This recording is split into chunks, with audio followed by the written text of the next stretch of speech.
سلام و درود. و این هم یکی از بزرگترین و بارزشترین بناهای فرهنگی من جام غور هست که در سده 12 میلادی توسط جدمان سلطان غیاث‌الدین غوری ساخته شده و 64 متر ارتفاع دارد.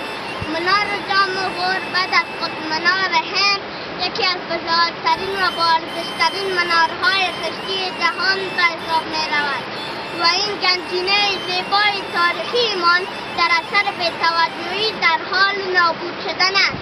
من اینجا آمدم تا برای حفظ این گنجینه گوهربار تاریخی دادخواهی کنم. پس نگذارید منار جام غور نابود شود.